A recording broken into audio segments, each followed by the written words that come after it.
Sa ngalan ng Ama at ng Anak at ng Espiritu Santo. Amen. Sumainiyo po ang Panginoon. At sumaiyo rin. Mga kapatid, aminin po natin ang ating mga kasala at mga pagkukulang upang tayo po ay maging karapat-dapat na gumanap sa banal na pagdiriwang na ito.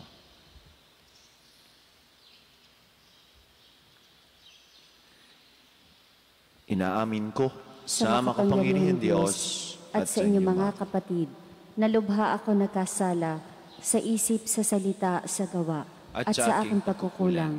Kaya isinasamo ko sa mahal na Birheng Maria, sa lahat ng mga anghel at mga banal, at sa inyo mga kapatid, na ako'y ipanalangin sa Panginoong ating Diyos. Kawan po tayo na makapangyarihan Diyos, patawarin po tayo sa ating makasalanan, patnubayan po tayo sa buhay na walang hanggan. Amen. Panginoon, kaawaan mo kami. Panginoon, kaawaan mo kami. Kristo, kaawaan mo kami. Kristo, kaawaan mo kami. Panginoon, kaawaan mo kami. Panginoon, kaawaan mo kami. Manalangin po tayo. Ama naming makapangyarihan, gawin mo makapiling ka ng mga nagdarasal at pakundangan kay Santa Cecilia na aming katuwang, paulakan mong dinggin ang aming mga kahilingan sa pamagitan ni Jesucristo kasama ng Espiritu Santo magpasawalang hanggan. Amen. Ang simula ng aklat ni Propeta Daniel. Nang 3 taon ng pamamahala ni Haring Joachim sa Huda, ang Jerusalem ay nasakop ni Haring Nabucodonosor. Pinabayaan ng Panginoon na bihagin siya ni Haring Joachim at samsamin ang ilang kasangkapan sa templo ng Diyos. Lahat ng ito ay dinala ni Nabucodonosor sa templo ng kaniyang Diyos-Diyosan sa Babylonia at inilagay sa silid na taguan ng kanyang kayamanan. Inuutos ng hari kay Aspenas, pinuno ng kanyang mga tauhan, na pumili ng ilang Israelitang kabilang sa angka ng mga hari at ilan sa angka ng mga maharlika.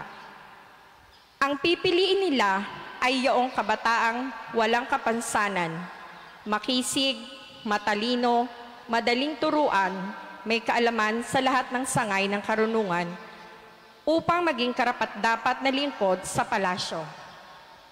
Ang mga ito ay tuturuan ng salitang Kaldeo.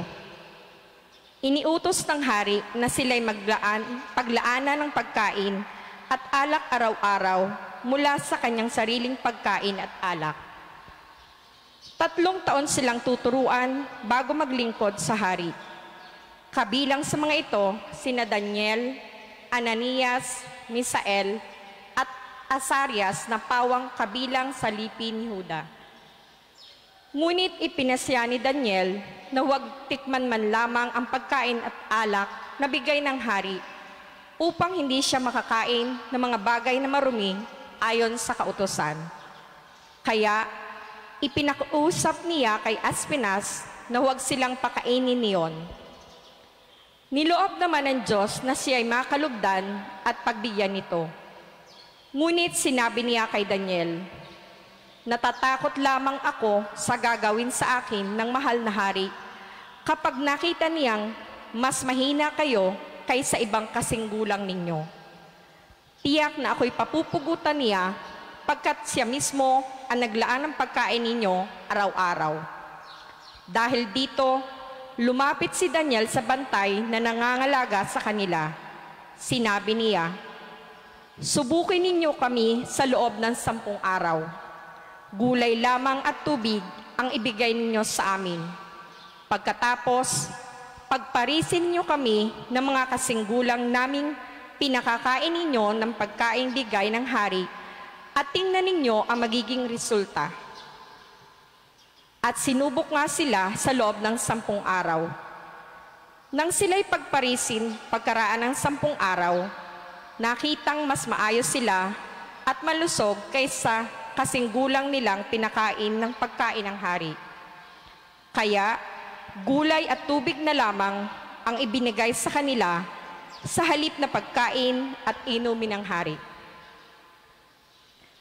Niloob ng Diyos na sila'y apat ay matuto ng lahat ng uri ng kaalaman. Bukod dito, si Daniel ay binigyan pa ng kaalaman tungkol sa pangitain at panaginip. Pagkaraan ng 3 taong itinakda ng hari sa pagsasanay sa kanila, ang lahat ng kabataang pinili ni Aspenas ay inihirap niya kay Haring Nabucodonosor. Isa-isa silang kinausap ng hari. Ngunit nakita niyang nakahihigit sina Daniel, Ananias, Misael at Azarias. Kaya sila ang napili ng hari upang maglingkod sa palasyo. Sa lahat ng bagay na isangguni sa kanila, nakita ng hari na higit na dihamak ang kaalaman nila kaysa sa mga salamangkero at inkantador ng kaharian. Ang salita ng Diyos. Salamat sa Diyos. Salmong tugunan. Purihin at ipagdangal ang Diyos magpakailanman. Purihin at ipagdangal ang Diyos magpakailanman. Pinupuri ka namin, Panginoon, Diyos ng aming mga ninuno. Karapat-dapat kang ipagdangal at dakilain magpakailanman. Purihin ang iyong banal at maluwalhating pangalan. Nararapat purihin at ipagdangal magpakailanman. Purihin at ipagdangal ang Diyos magpakailanman. Purihin ka sa iyong banal at marangal na tahanan. Lubhang karapat-dapat kang awitan at dakilain magpakailanman. Purihin at ipagdangal ang Diyos magpakailanman. Purihin ka na nakaluklok sa maringal mong trono. Karapat-dapat kang awitan at dakilain magpakailanman. Purihin at ipagdangal ang Diyos magpakailanman. Mula sa iyong luklukan sa ibabaw ng mga kirubin, nakikita mo ang kalaliman, ang daigdig ng mga patay. Karapat-dapat kang purihin at dakilain magpakailanman. Purihin at ipagdangal ang Diyos magpakailanman. Purihin ka sa buong sangkalangitan. Karapat-dapat kang awitan at dakilain magpakailanman. Purihin at ipagdangal ang Diyos magpakailanman.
Sumainyo po ang Panginoon. At sumaiyo rin. Ang mabuting balita ng Panginoon ayon kay San Lucas. Papuri sa iyo, Panginoon. Noong panahong iyon, nang tumingin si Jesus, nakita niya ang mayayamang naghuhulog ng kanilang kaloob sa lalagyan nito sa templo.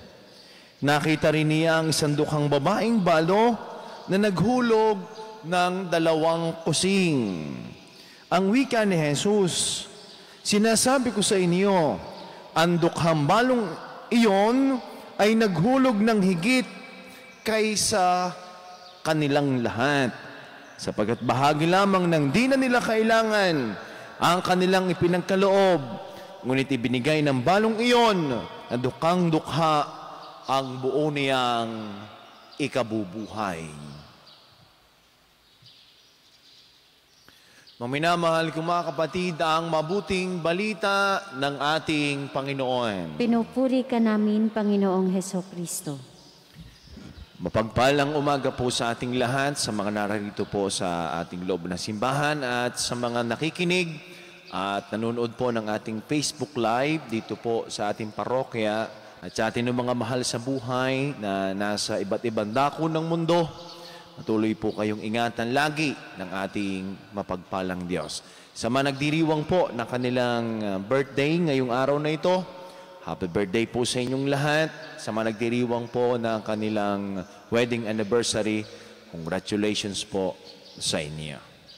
Ang sabi ng 1,000, pagmamayabang niya sa kapwa niya pera ay, alam ninyo, ako, ang pinakamataas ang value sa lahat ng pera, sapagkat ako'y higit sa lahat ay gamit na gamit ng mga mayayaman.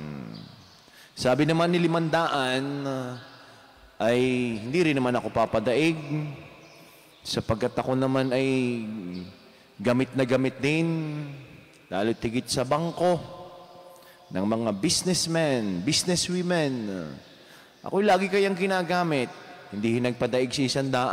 At ano ang sabi niya? Aba, ay ako yata ang mahalaga. Abay, sa palengke, ako'y gamit na gamit. Lagi akong ibinabayad. Sabi naman ni 50, ay lalong hindi ako papadaig.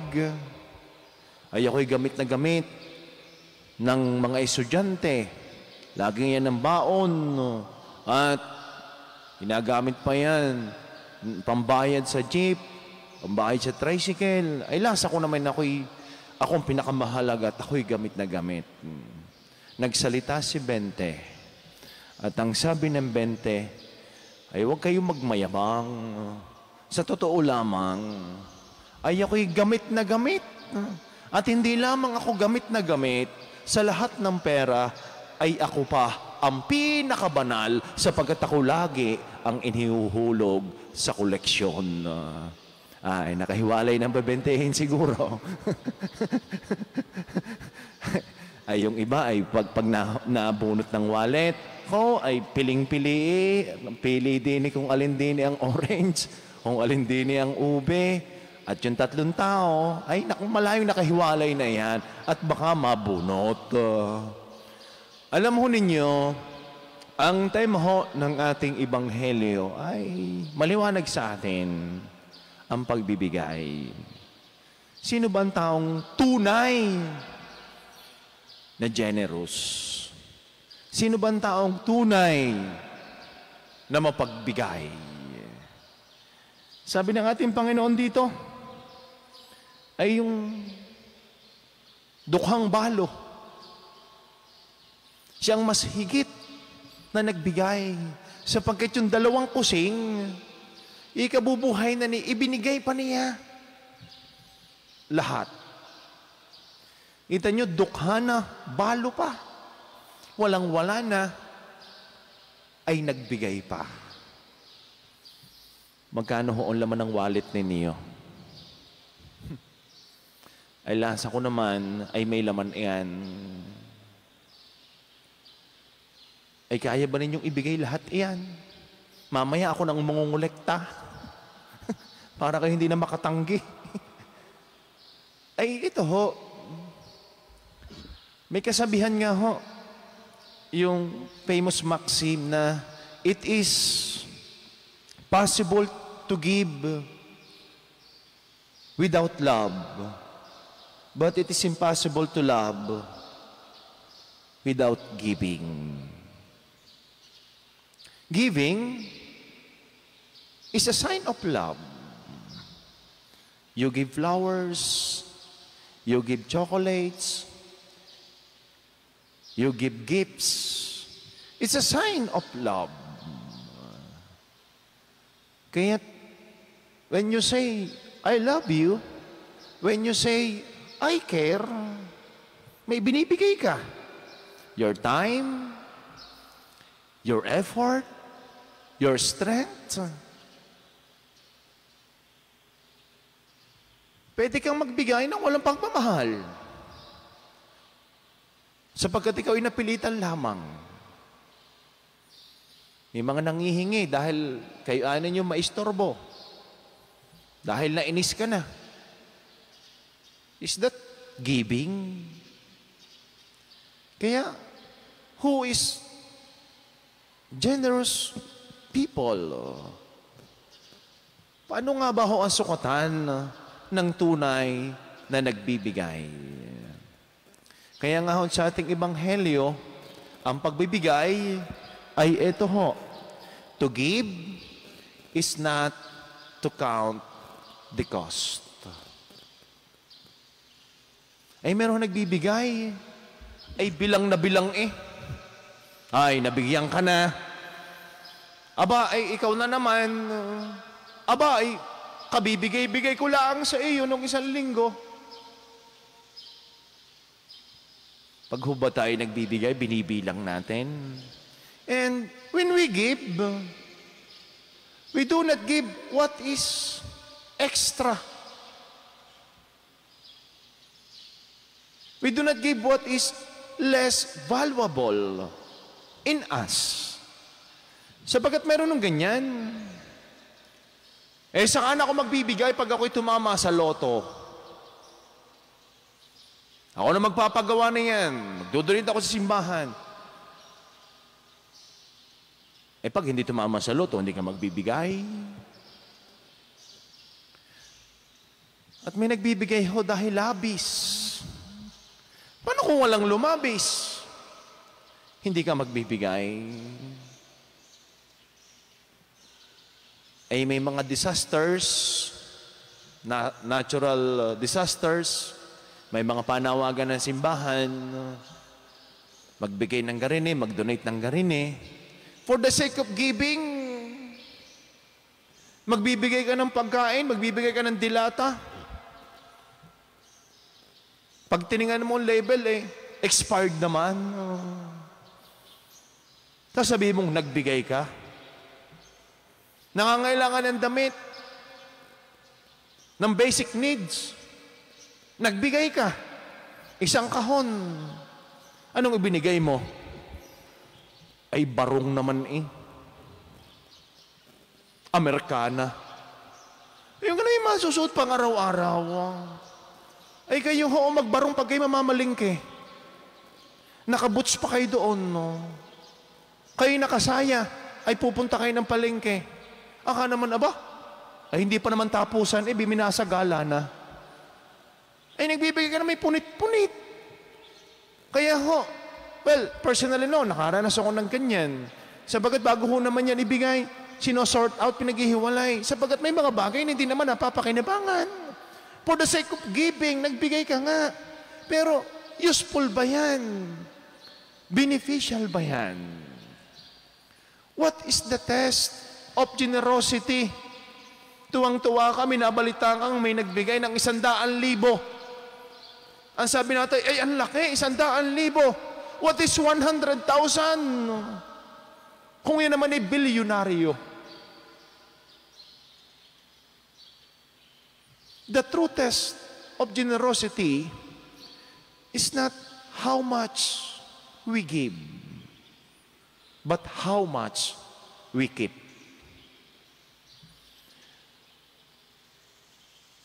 Kaya nga yung dukha dito, lahat ay ibinigay. Walang natira sa kaniya. Ilan sa atin ang natatakot na tayo ay magkukulang? Ilan sa atin ang tatakot na baka ako'y kapusin? Kahit anong dahilan pag may nangihiram sa inyo ng pera, ay wala naman ako mga pahihiram Wala naman akong pera. Posibleng wala ka. Mayroon ka. Sabihin mo na lang, ayaw mo magpahiram, tapos. Hindi ang dami-dami mong dahilan. At huwag mo sasabihin na ikaw ay wala. At huwag mo sasabihin na ikaw ay walang-wala. Sapagkat ang Diyos ho ay hindi kuripot. Tayo ho lamang, kayo. Tayo lamang ho ang mga kuripot. Sinong taong boksingero? Ang kamay, lagi nakaikom. Ayaw magbigay. Sabi nga natin minsan, nako, ayan ay makakalimot, pero hindi malalaglagan. Ang Diyos natin hindi kuripot. Hindi tayo natatakot na mawalan sapagkat ang Diyos ay punong-puno ng ibibigay sa atin. Huwag kang maging madamot. Huwag kang maging kuripot. Kaya sa pagbibigay, minsan, tinuturuan din tayo. Tinuturuan din tayo maging mapagbigay. Bakit?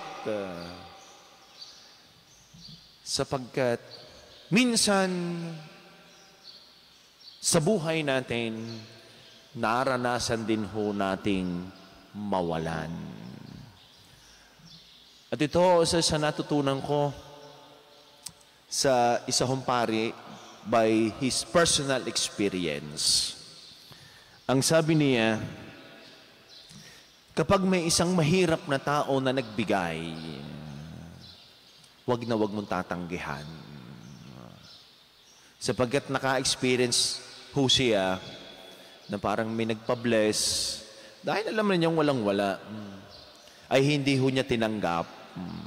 At siguro sinasabing charity na, alam niyo daw sabi sa kanya, Father, kahit kami ho'y mahirap, ay kaya ho naming magbigay. Kaya hindi naman pwede sabihin, si Father tumanggap pa. Hindi ho. Sapagkat baka ma-offend ang taong nagbigay na ito. Ang ganda-ganda nga ng sasakyan mo. Nung nag-abot ka ba naman ng sobre? 50. Nakabili ka nga ng SUV. 50. Samantalang yung nagpa-bless ng motor, 1,000. Baka naman sabihin niya si Father ay pilian, binigyan na nga. Hindi ho yan ang punto Ano bang binibigay natin? Dahil labis? Hindi ho. Huwag kang maging kuripot. At higit sa lahat, huwag kang maging madamot. Sa totoo lamang naman ho, tayo naman ho mga Pilipino yung mapagbigay. Sa totoo lamang, pailan-ilan lang naman ho madamot Lalo na mga taga San Jose. Hindi papadaig yan. Lalo na tayo mga Batanggenyo, maubos na ang yaman. Wag lang ang yabang. Yun nga lang, hanggang yabang na lamang. Ako yung magbibigay, di hanggang yabang na lang. Hanggang doon na lamang. Kaya mga kapatid, hindi naman ho kinukondem lahat ho ng mayaman Sapagkat may mayayaman naman talaga na generous. Nagbibigay. Ang punto lamang ho ay, hindi pwede nating idahilan na walang-wala tayo para hindi ho tayo magbigay. At higit ho sa lahat, huwag ho tayong matakot na maubusan. Huwag ho tayong matakot na mawalan, sapagkat alam ng Diyos ang atin hong mga pangangailangan.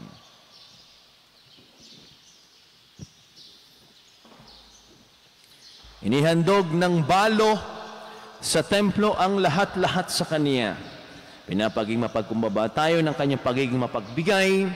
Maging mapagbigay tayo sa ating pananalangin para sa ating kapwa bilang pagtugon sa Diyos na nagbibigay sa atin ng biyayang walang humpay. Mapagbigay na Diyos, basbasan mo kami. Mapagbigay na Diyos, basbasan mo kami.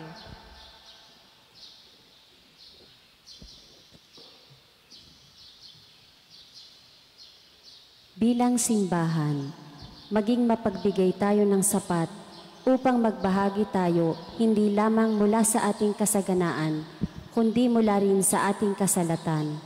Manalangin tayo sa Panginoon. Mapagbigay na Diyos, basbasan mo kami.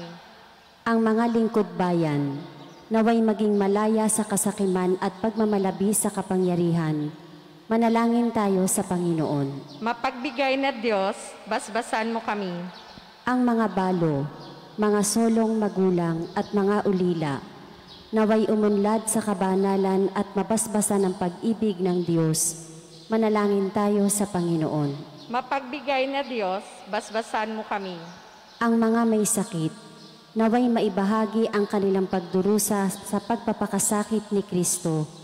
Manalangin tayo sa Panginoon. Mapagbigay na Diyos, basbasan mo kami. Ang mga may sakit, ang ating mga yumaong kamag-anak at mga kaibigan, naway tanggapin sa walang hanggang tahanan ng Diyos. Manalangin tayo sa Panginoon. Mapagbigay na Diyos, basbasan mo kami.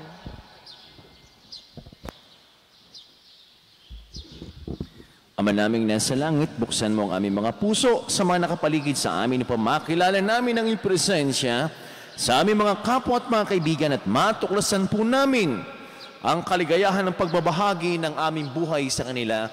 Hinihiling po namin ito sa pamamagitan ni Kristong aming Panginoon. Amen.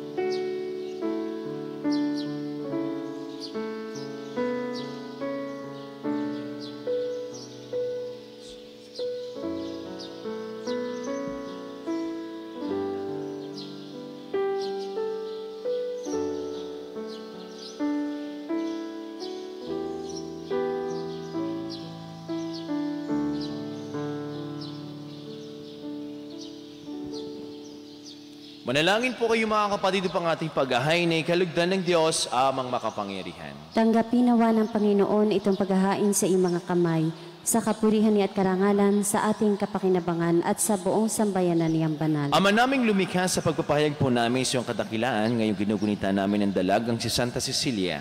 Ang kalugod-lugod niyang kagitingan sa pamumuhay ay magpagindapat nawang kalugdan mo ang aming mga alay sa pamagitan ni Jesucristo kasama ng Espiritu Santo magpasawalang hanggan. Amen. Sumayin niyo po ang Panginoon. At sumaiyo rin. Itaas sa Diyos ang inyong mga puso at tiba. Itinaas na namin sa Panginoon. Pasalamatan po natin ang ating Panginoon Diyos. Marapat na siya ay pasalamatan. Ama naming makapangyarihan, tunay ngang marapat na ikaw ay aming pasalamatan ngayong aming kagalakan na si Santa Cecilia ay parangalan. Siya ay kapanalig naming may paninindigan na ikaw ay pahayag kahit siya'y mamatay. Sapagat minarapat mong kanyang matularan ng iyong anak na naghain ng sariling buhay. Tulad ng naganap sa iyong anak, ang dugo ng mga martir ay dumanak, hindi dahil sa katatagang likas, kung hindi dahil sa iyong bigay na lakas. Kaya, kaysa namang anghel na nagsisiawit ng papuri na walang humpay sa kalangitan, kami nagbubunyi sa iyong kadakilaan. Santo, Santo, Santo, Panginoon Diyos ng mga hukbo, napupuno ang langit at lupa ng kadakilaan mo, o sana sa kaitaasan. Pinagpala ang naparirito sa ngalan ng Panginoon, o sana sa kaitaasan. Ama naming banal, ikaw po bukal ng tanang kabanalan, kahit sa pamagitan ng iyong Espiritu, ang iyong banal ang mga kaloob na ito, upang para sa amin ay maging katawan at tugon ng aming Panginoong Jesucristo. Bago niya pinagtiis ang kusang loob na maging handog, hinawa kanyang tinapay, pinasalamatan kaniya, pinaghati-hati niya, inabot sa kanyang mga alagad at sinabi, tanggapin ninyong lahat ito at kanin ito ang aking katawan na ihahandog para sa inyo.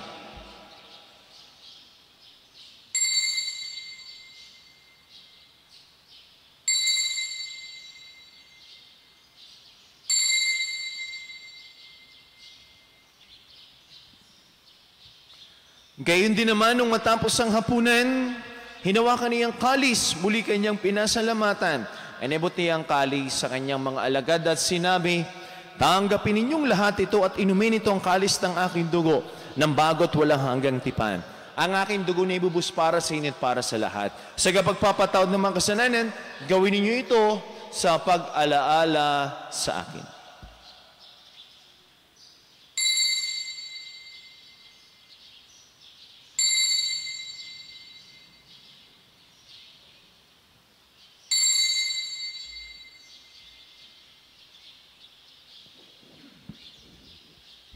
Ang misteryo ng pananampalataya. Si Kristo'y namatay, si Kristo'y nabuhay, si Kristo'y babalik sa wakas ng panahon. Ama, ginagawa po namin ngayon ang pag-alaala sa pagkamatay at muling pagkabuhay ng iyong anak. Kaya tinialay po namin siyang tinapay na nagbibigay buhay at ang kalis na nagkakaloob ng kaligtasan. Kami nagpapasalamat dahil kami yung minarapat na tumayo sa harap mo para maglingkod sa iyo. Sinasamo namin kami magkakasalo-salo sa katawan ng tugon ni Kristo, mabuklod sa pagkakaisa sa pamagitan ng Espiritu Santo. Ama, lingapin mo yung simbahang laganap sa buong daigdig. Puspusin po kami sa iyong pag-ibig. Kaysa ni Francisco na aming Santo Papa at ni Gilbert na aming Arsobispo at ng lahat ng mga kaparian. Alalahanin mo rin po ang mga kapatid naming nahimlay na may pag-asang sila'y muling mabubuhay, gayon din ang lahat ng mga pumanaw. Kaawaan mo po sila patuloyin sa iyong kaliwanagan. Kaawaan mo pagindapatin kaming lahat na makasalo sa iyong buhay na walang wakas. Kaysa ng mahal na Birheng Maria ng Diyos, ni Poong San Jose na ating ding patron, kaysa ng lahat ng mga apostol, Santa Cecilia, San Jose Marelo at ng lahat ng mga banal na namuhay dito sa daigdig ng kalugod-lugod sa iyo, may pagdiwang naman po namin ang pagpupuri sa kararangal mo sa pamagitan ng iyong anak na aming Panginoong Hesukristo. Sa pamamagitan ni Kristo, kasama niya at sa Kanya, ang lahat ng parangal papuri sa ito sa makapangyarihan, kasama ng Espiritu Santo, magpasawalang hanggan.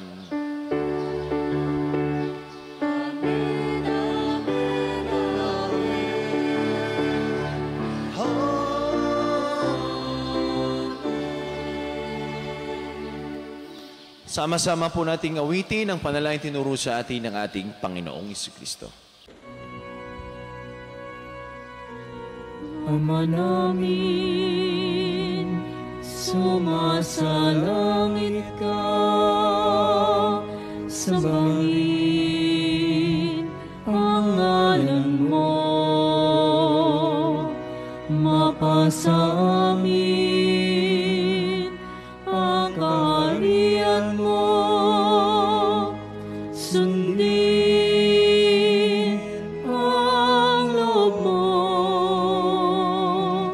dito sa lupa para nang sa langit. Bigyan mo kami ngayon ang aming kakanin sa araw-araw, at patawarin mo kami sa aming mga sala para ng pagpapatawad namin sa nagkakasala sa amin, at huwag mo kaming ipahintulot sa tukso, at iadya mo kami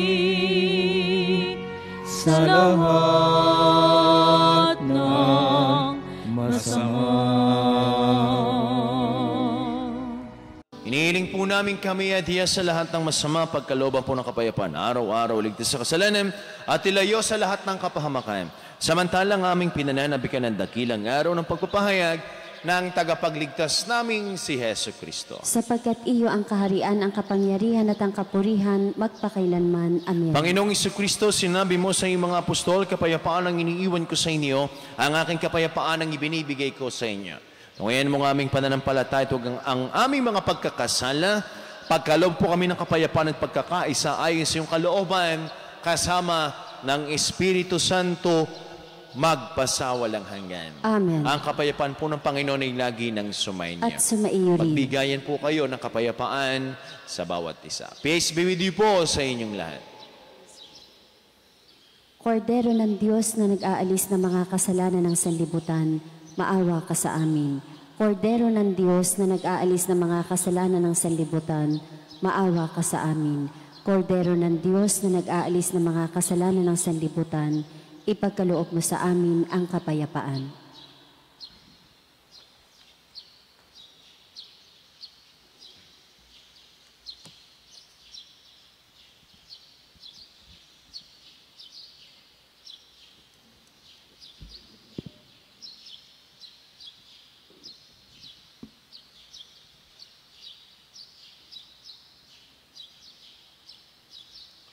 Mga kapatid, ito ang kordero ng Diyos, ng Kristong muling nabuhay. Siya nagalis sa mga kasalanan ng sanlibutan. Mapalad po tayong lahat ng mga inanan sa kanyang banal na piging. Panginoon, hindi ako karapat-dapat na magpatuloy sa iyo, ngunit sa isang salita mo lamang ay gagaling na ako. Ang katawan ni Kristo. Amen.